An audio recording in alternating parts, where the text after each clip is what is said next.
মৰমৰ ছাত্ৰ-ছাত্ৰীসকল, আজি আমি ষষ্ঠ শ্ৰেণীৰ সমাজ বিজ্ঞানৰ পাঠ নং 2 পৃথিৱীৰ আকাৰ আৰু আকৃতি এই অধ্যায়টোত থকা অনুশীলনীৰ প্ৰশ্ন উত্তৰসমূহ কৰিম। 1 নম্বৰটো চোৱা, তলৰ প্ৰশ্নবোৰৰ চমু উত্তৰ দিয়া। ক নম্বৰ, কৰ্কট ক্ৰান্তি ৰেখা কাক বোলে?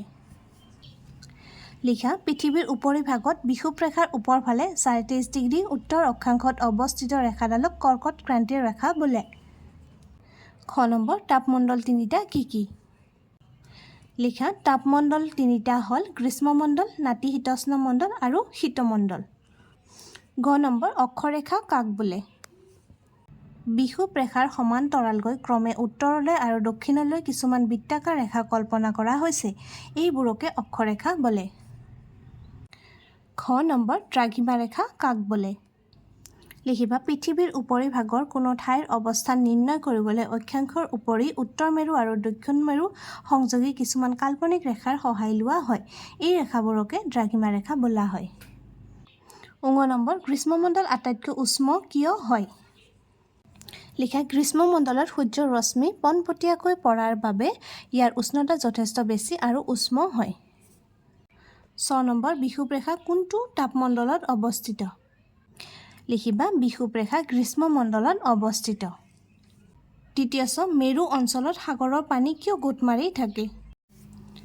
মেৰু অঞ্চলত সূৰ্যৰ ৰশ্মি ছমাহকাল অতি হেলনীয়াভাৱে পৰে আৰু ছমাহকাল প্ৰায় নপৰে, সেইবাবে মেৰু অঞ্চলত সাগৰৰ পানী গোট মাৰি থাকে।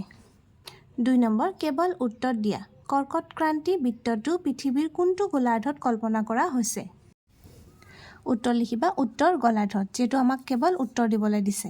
খ নম্বৰ চোৱা, কি কাল্পনিক ৰেখাই পৃথিৱীৰ কেন্দ্ৰৰ 2 মেৰু বিন্দুক সংযোগ কৰিছে? উত্তৰ লিখিবা, দ্ৰাঘিমা ৰেখাই।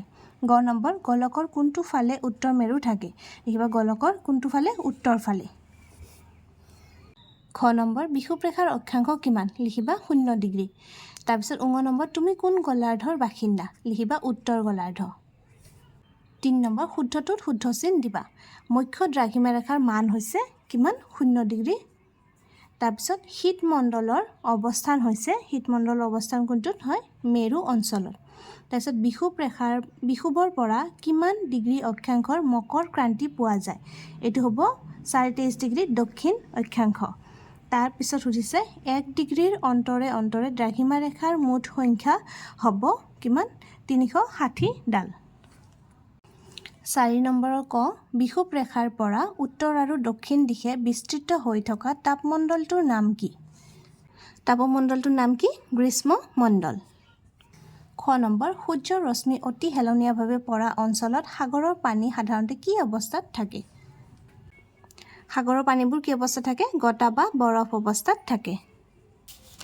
আজিৰ ভিডিঅ'টি ইয়াতে সামৰিছোঁ। আমি পাঠ নং 2 পৃথিৱীৰ আকাৰ আৰু আকৃতিৰ আটাইকেইটা প্ৰশ্ন উত্তৰে কৰিলোঁ। আশা কৰিছোঁ তোমালোক বুজি পাইছা। ধন্যবাদ।